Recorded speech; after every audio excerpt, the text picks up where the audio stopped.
నమస్తే, welcome to our channel. 2015 November 17న Chittoor mayor Katari Anuradha అలాగే ఆమె భర్త మోహన్ ఇద్దరిని అత్యంత దారుణంగా హత్య చేసినటువంటి కేసులో జిల్లా కోర్టు కీలక తీర్పు ఇచ్చింది. ఈ కేసులో 5 నిందితులకి ఉరిశిక్షను విధించింది. మరి ఈ అంశాన్ని ఏ విధంగా చూడాలి తెలుసుకునే ప్రయత్నం చేద్దాం. దీన్ని విశ్లేషించడానికి మనతో పాటుగా ఉన్నారు ప్రముఖ ఆర్థిక, రాజకీయ, సామాజిక విశ్లేషకులు అప్పసాని రాజేష్ గారు. నమస్తే సార్. నమస్కారం.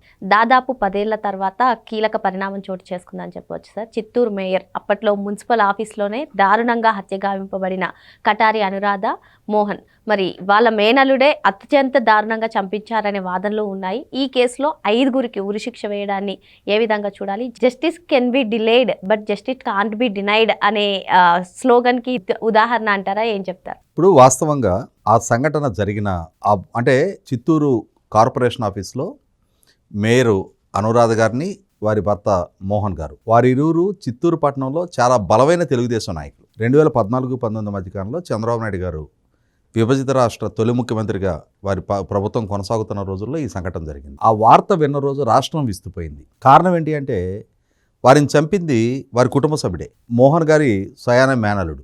వీళ్ళ అండదండలతోటే అతను ఎదుగుతున్నాడు అక్కడ. యాక్చువల్గా చిత్తూరు నగర రాజకీయాల్లో మంచి ఉజ్వల భవిష్యత్తు ఉన్న నాయకుడిగా ఎదగటానికి ఆస్కారం ఉంది అని చెప్పని భావిస్తున్నారు ఆ రోజుల్లో. అతన్ని యూత్ లీడర్గా బాగా ఎమర్జ్ అవుతూ ఉన్న టైంలో ఏ కారణమైనా కానీ వాళ్ళకి కుటుంబంలో ఏ అంతర్గత విభేదాలైనా ఉండని, కానీ ఇంత పాశవికంగా సొంత మేనమామ సతీమణ్ణి ఇంత దారుణ హత్యకు పాల్పడతాడా అని చెప్పని రాష్ట్రం విస్తుపోయింది. ఇవాళ కుటుంబ సంబంధాలకి, మానవ సంబంధాలకి ఇంకా విలువ ఎక్కడుంది? కుటుంబ సభ్యులే ఈ రకంగా, అందులో మేయర్ స్థానంలో ఉన్న ఒక హై ప్రొఫైల్డ్ కుటుంబాన్నే ఇంత దారుణంగా మేయర్ స్థానంలో కూర్చొని ఉండగానే హత్యగావింపబట్టం అంటే చాలా దారుణం అని చెప్పని ఆ రోజులు అనుకున్నాం. ఆ రోజుల్లోనే ఇమ్మీడియట్గా అతను అరెస్ట్ చేశారు. అతనికి సహకరించిన వాళ్ళందరినీ అరెస్ట్ చేశారు. చాలా కాలాతీతం అయిందైతే వాస్తవం. 2015 నవంబర్లో సంఘటన జరిగితే 2025 అక్టోబర్ 31 తారీఖు అంటే ఆల్మోస్ట్ ఇంకొక 17 రోజులు ఉంటే 10 సంవత్సరాల కాలం పూర్తవుతుంది. 10 సంవత్సరాల కాలం పూర్తయినా సరే ఇవాళ అతనితో సహకరించిన మిగిలిన 4 ఉరిశిక్ష విధించడం అనేది చాలా న్యాయమైన తీర్పుగానే నేనైతే భావిస్తున్నా. కారణం ఏంటి అంటే ఇంత క్రూరత్వానికి పాల్పడ్డప్పుడు నిజంగానే వీళ్ళకి సమాజంలో నివసించడానికి వీళ్ళు అర్హులు కాదు అని చెప్పని మనం భావించినట్టుగానే న్యాయస్థానం కూడా భావించి వాళ్ళకి ఆ శిక్ష విధించింది. ఇక్కడ గమనించుకోవాల్సింది ఏంటంటే కొన్ని కీలకమైన అంశాలు దీంట్లో చర్చించి తీరాలి. హత్య గావించబడ్డది నాడు మేయర్ హోదాలో ఉన్న కుటుంబం, వాళ్ళు తెలుగుదేశం నాయకులు. హత్య చేసింది కూడా వాళ్ళ కుటుంబ సభ్యుడే, అతను తెలుగుదేశానికి సంబంధించిన వ్యక్తే. కానీ ఇక్కడ గమనించుకుంటే చంద్రబాబు నాయుడు గారి ప్రభుత్వం హత్య చేసినాడు మన పార్టీ ఓడే కదా అని చెప్పని అతనేమో ఎక్స్క్యూజ్ చేయలే. అతన్ని విషయంలో ఇమ్మీడియట్గా రెస్పాండ్ అయ్యారు, అరెస్ట్ చేశారు, జైలుకి పంపించారు. విచారణ ప్రక్రియ సుదీర్ఘకాలం కొనసాగుండవచ్చు. కానీ అంతిమంగా న్యాయస్థానం నుంచి మళ్ళీ చంద్రబాబు నాయుడు గారు రాష్ట్ర ముఖ్యమంత్రిగా ఉండగానే అతనికి శిక్ష ఖరారు అయ్యే విధంగా చూడగలిగారు. అంటే ప్రాసిక్యూషన్ను బలంగా వినిపించగలిగారు, అక్కడ కేసుని ప్రాపర్గా హ్యాండిల్ చేయగలిగారు.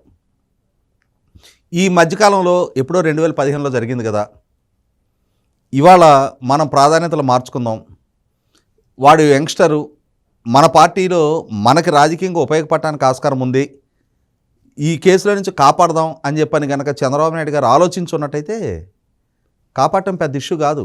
ప్రాసిక్యూషన్ని మీరు కొంచెం వాదనలు వీక్ చేయండి, అతను బయటికి రావాలి, రేపు మళ్ళీ మన పార్టీకి అక్కడ స్థానికంగా రాజకీయాలు ఉపయోగపడాలి అనే కుతంత్రాలతో కనుక చంద్రబాబు నాయుడు గారు ఆలోచించుంటే ఇమ్మీడియట్గా చింటూని బయటికి రప్పియటం, ఇవాళ రాజకీయాల్లో కొనసాగించుకోగలగటం అనేది పెద్ద ఇష్యూ కాదు.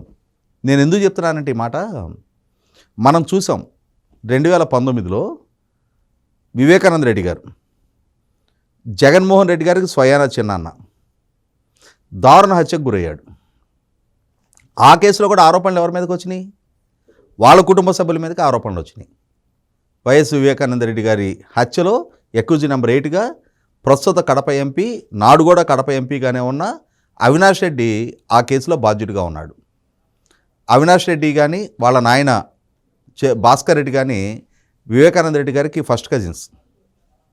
మరి అటువంటి నేపథ్యంలో ఇవాళ చంద్రబాబు నాయుడు గారు తన పార్టీ అని ఆలోచన చేయకుండా తప్పు చేసిన వ్యక్తికి ఏ విధంగా శిక్ష విధింపజేశాడో అదేవిధంగా జగన్మోహన్ రెడ్డి గారు కూడా వివేకానంద రెడ్డి గారు ఆయన చిన్న అన్న కాదనేది తర్వాత సంగతి, కానీ ఆయన పార్టీ నాయకుడే కదా, ఆయన పార్టీకి సంబంధించిన నాయకుడే కదా. ఇవాళ హత్య ఆరోపణలు ఎదుర్కొంటున్నది కూడా సూత్రధారులు అనుకుంటున్న వ్యక్తులు కూడా ఆయన పార్టీ వాళ్ళే కదా. ఎవరైతే సంఘటనకు బాధ్యులయ్యారో వాళ్ళకి కఠినమైన శిక్షలు విధింపజేయటం పార్టీ నాయకుడిగా నా బాధ్యత, పాలకుడిగా నా బాధ్యత అని కనుక జగన్మోహన్ రెడ్డి అనుకొని ఉన్నట్టయితే ఇవాళ ఈ చింటూ అండ్ గ్రూప్కి ఏ ఉరి శిక్షలు అయితే ఖరారైనయో అదే ఉరి శిక్షలు వివేకానంద రెడ్డి గారి హత్య కేసులో కూడా ఇప్పటికే ఖరారై ఉండాలి. ఎందుకంటే ఈ సంఘటన జరిగి కూడా 6 సంవత్సరాల 7 నెలలు కాలం అయిపోయింది. 7 నెలలు పూర్తయిపోయింది, 8వ నెల నడుస్తూ ఉంది. ఇప్పటికింకా విచారణ కూడా పూర్తి కాల. అసలు పిటి అనమాట అది. ఎందుకంటే ఒక high profiled person Vivekananda Reddy గారు కూడా మాజీ ఎంపీ, మాజీ ఎమ్మెల్యే, మాజీ రాష్ట్ర మంత్రి, ఒక మాజీ ముఖ్యమంత్రికి స్వయానా తమ్ముడు, జగన్మోహన్ రెడ్డి గారికి స్వయానా చిన్నాన్న, అంతటి హై ప్రొఫైల్డ్ వ్యక్తి ఆయన హత్య గావింపబడితే ఆ కేసులో ఆరోపణలు ఎదుర్కొంటుంది కూడా ఇంకొక ఎంపీ. అతనే అక్కడ సాక్ష్యాలు మొత్తం తారుమారు చేశాడు అని చెప్పని ఆరోపణలు వస్తే జగన్మోహన్ రెడ్డి గారు ఎలా వ్యవహరించాడు? ముందేమో సహజ మరణంగా ప్రకటింపజేశాడు, తర్వాత అది హత్య అని చెప్పని నిర్ధారణ అయిన తర్వాత లోకానికి మసిపూసి మారేడికాయ చేసి అక్కడ నిజాన్ని కప్పిపెట్టే ప్రయత్నం చేశాడు. ఎలా అయితే వివేకానంద రెడ్డి గారి బాడీని చూసామో ఆ రోజు కటారి అనురాధ గారు, మోహన్ గారిని కూడా అదే పరిస్థితిలో చూసాం, రక్తపు మడుగుల్లో. కానీ నాటి ప్రభుత్వం ఎలా వ్యవహరించింది, జగన్మోహన్ రెడ్డి ఎలా వ్యవహరించాడు, వాళ్ళ కుటుంబ సభ్యులు ఎలా వ్యవహరించారు? దానికి మేకప్పులు చేశారు. గొడ్డలతో నరికేసిన బాడీకి మేకప్పులు చేసి, కట్లు కట్టి, కుట్లేసి, పూలు పెట్టి అది సహజ మరణంగా భ్రమింపజేశారు. కాదు అది హత్య అని చెప్పని నిర్ధారణ అయిన తర్వాత నాడు చంద్రబాబు నాయుడు గారు పాలకుడు, ఆయనకు ఆపాదించారు. వాళ్ళ చేతిలో ఒక మీడియా ఉంది అని చెప్పని తప్పుడు కథనాలతో ప్రజలకి తప్పుడు సమాచారం ఇచ్చి ఒక హత్య కేసు వాస్తవాలను వక్రీకరింపజేశాడు జగన్మోహన్ రెడ్డి. చంద్రబాబు నాయుడు గారికి జగన్మోహన్ రెడ్డికి మధ్య ఉన్న వ్యత్యాసం ఇది.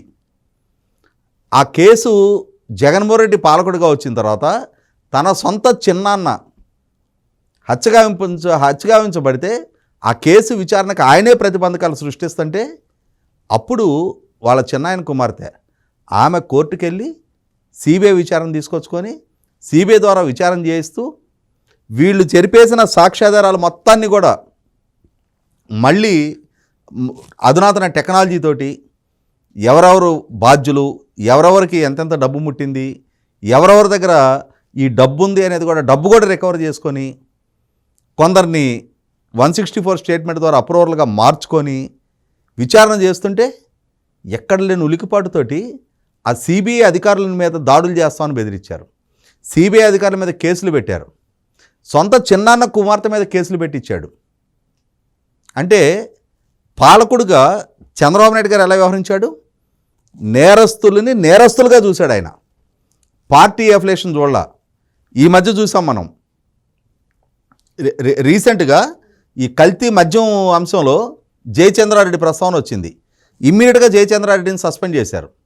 జగన్మోహన్ రెడ్డి ఇవాళ అదే కేసులో అరెస్ట్ అయ్యి ఉన్న అద్దేపల్లి జనార్దన్ రావు, అద్దేపల్లి జగన్మోహన్ రావు జోగి రమేష్ చెబితేనే మేము చేశామంటున్నారు. జోగి రమేష్ మీద చర్యలు తీసుకోమను అంటే ఇక్కడ రాష్ట్ర రాజకీయాల్లో 2 భిన్న ధ్రువాలు. ప్రజల చేత ఎన్నిక కాబడ్డ నాయకుడు అని అంటే ప్రజల కోసం చట్టబద్ధమైన పరిపాలన అందించే నాయకుడిని చంద్రబాబు నాయుడు గారి రూపంలో చూస్తున్నాం. నా నాయకులు, నా కుటుంబ సభ్యులు వాళ్ళు ఏ తప్పులు చేసినా, ఏ ఘోరాలు నేరాలు చేసినా, ఏ హత్యల్లో ఏ కుంభకోణాలు ఇన్వాల్వ్ అయినా సరే నా వాళ్ళు కాబట్టి నేను కాపాడతా అనే నైజం జగన్మోహన్ రెడ్డిలో చూస్తున్నాం. అంటే ఒక కరుడు గట్టిన నేరస్తులందరూ ఒక దగ్గర కూడితే అది వైసీపీ పార్టీ. అదే తన పార్టీ వాళ్ళైనా సరే తప్పు చేస్తే ఆ తప్పుని తప్పుగా పరిగణలోకి తీసుకొని ఆ తప్పుకి బాధ్యులైన వాళ్ళని ఇమ్మీడియట్గా అరెస్ట్ చేసి ప్రాసిక్యూట్ చేసి వాళ్ళకి శిక్షల ఖరారు చేయించిన నేపథ్యం చంద్రబాబు నాయుడు గారిది. మన కళ్ళ ముందు 2 విభిన్న కేసుల్లో 2 విభిన్న ప్రభుత్వాలు, విభిన్న నాయకులు ఎలా వ్యవహరించారు. 2 పార్టీలకు సంబంధించిన నాయకులు, రెండిట్లోనూ కుటుంబ సభ్యులే అక్యూజ్డ్గా ఆరోపణలు ఎదుర్కొంటూ ఉన్నారు. కానీ చంద్రబాబు నాయుడు గారి పాలనా హయాంలో ఇవాళ ఒకళ్ళకి ఉరిశిక్ష పడింది. జగన్మోహన్ రెడ్డి గారి నిర్వాహక పర్యవసానం వాళ్ళ సొంత చిన్నాన్న దారుణ హత్యకు గురైతే వాళ్ళ పెద్ద మనుషుల్లాగా సమాజంలో వాళ్ళ కుటుంబ సభ్యులు కూడా చేత్కరించుకుంటున్నా వాళ్ళకే రాజకీయాల అవకాశాలు కల్పిస్తూ ఉన్నాడు, వాళ్ళనే కాపాడుతూ ఉన్నాడు. ఇంకా మాట్లాడితే ఏమంటున్నాడు, మా చిన్నాన్నని ఎవరు చంపారో చనిపోయిన చిన్నాన్నకు తెలుసు, పైన ఉన్న దేవుడికి తెలుసు అంటున్నాడు. పాలకుడిగా మరి నీకేం తెలుసు? మరి నీకేమీ తెలియనప్పుడు నారాసుర రక్త చరిత్ర అని చంద్రబాబు నాయుడు గారికి ఎలా ఆపాదించి రాశావు? ఎవరు చేశారో నీకు తెలియదు అంటున్నావు. తెలియనప్పుడు మరి చంద్రబాబు నాయుడు గారికి ఆపాదించి ఆయన వ్యక్తిత్వానికి ఎలా పాల్పడ్డావు?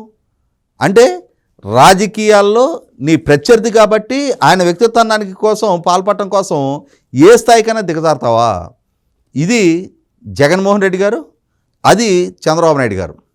మీరు ఇందాక చెప్పినట్టుగా justice may be delayed but it cannot be denied.